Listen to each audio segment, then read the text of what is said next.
Shalom, everybody. This week's Parshat Toldot has so many fascinating episodes, but let's focus on one verse.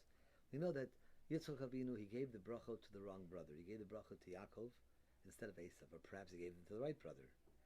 And when Yaakov is leaving and Esav's coming in the other door, Esav appears before his brother, and chapter 27, verse 32, Lamed Bet, Vayomer lo Yitzchak Aviv, Yitzchak, his father, says, "Who are you? Mi ata?" Vayomer, and Esav says, "Ani bincha bechorcha Esav, I am Esav."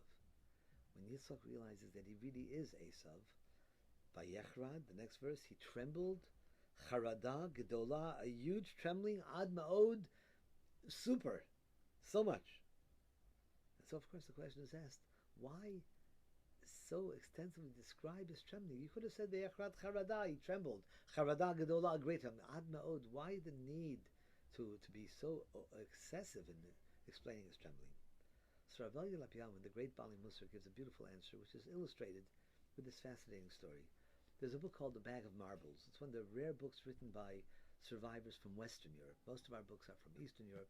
It's written by Joseph Jaffo, J-O-F-F-O. It's in our school library. It's just been reprinted. You can get it.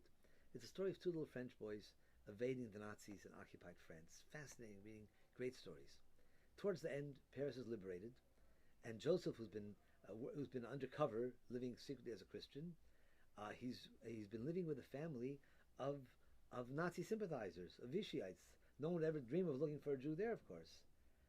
And every night before meals, the master of the house gives a prayer, thanking God for Marshal Pétain, thanking God for Hitler, the cursed Jews, the enemy of France, etc. Anyway, Paris is liberated. Joseph's running to the train station, and he sees that the partisans, the underground, they have the owner, the home where he lived. They're about to hang him. So he says, "What are you doing?" So he says, "Joseph, you know, he's a collaborator." Which he was. So Joseph looks at him and he says, "But I'm a Jew, he hid me." So they say, "Really, you're a Jew?" But he didn't know that. And Joseph looks at this man and he says, "Of course he did." And when he said that, the man's face, he went white, ashen, in shock. Why? Because he lived his entire life believing that the Jews are the greatest curse in the world. The Jews are the enemy of Christendom. And now a little Jewish boy lies to save his worthless neck. His whole life had been a lie. What can he say? That's what happened to Yitzchak Avinu here. He trembled, a fearful trembling, because he lived his whole life thinking that Esav is redeemable. Esav's the good brother. Again, at the least, he's redeemable.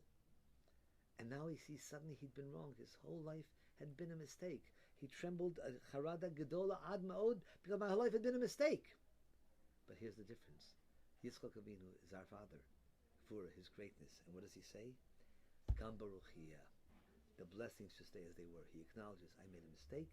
Today is the first day of the rest of my life. From now on, it's a new ball game. The courage to do that, to admit error and pick up the pieces and start rebuilding, is one of the strengths of the Jewish people, which we've inherited from Yitzchak Avinu. Shabbat Shalom.